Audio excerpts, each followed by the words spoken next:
Ideally, parents let their children learn how to help themselves.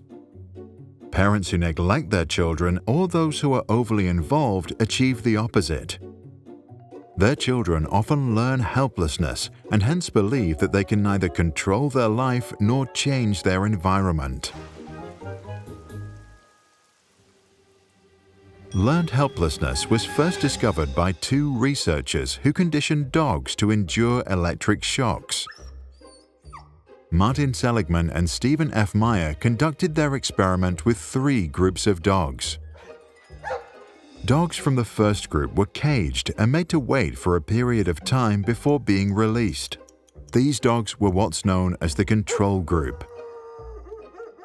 The second group were also caged and got electric shocks from below. When they pressed a button, the shocks stopped. They learned that they could stop the pain. The third group of dogs were exposed to the shocks but had no way of stopping them.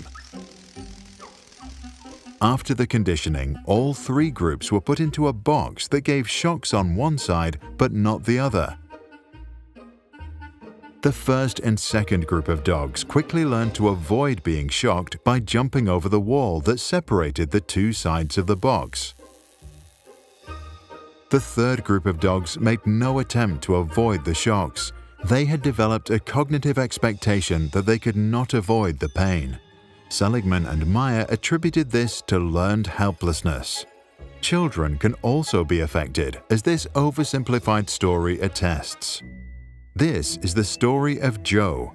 While other kids were allowed to run, this cute little boy was put in a walker so he couldn't hurt himself. And so, from early on, Joe learned that the world is a dangerous place.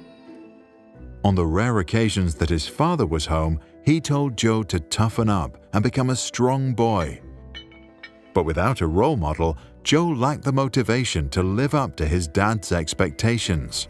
He began to feel inferior. Over time, this feeling got stronger. Whenever there was a problem, his mother would jump in to help.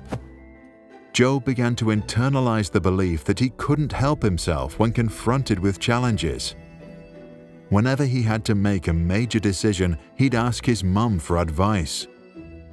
Deep inside, he resented her for not allowing him to become more independent. What are your thoughts?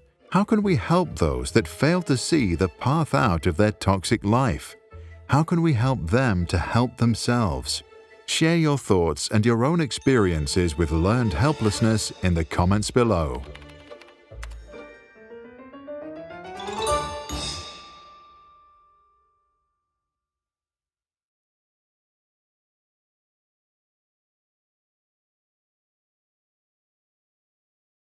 If you found this helpful, check out our other videos and subscribe. If you want to support our work, join us on patreon.com/sprouts. For more information and additional content, visit sproutsschools.com.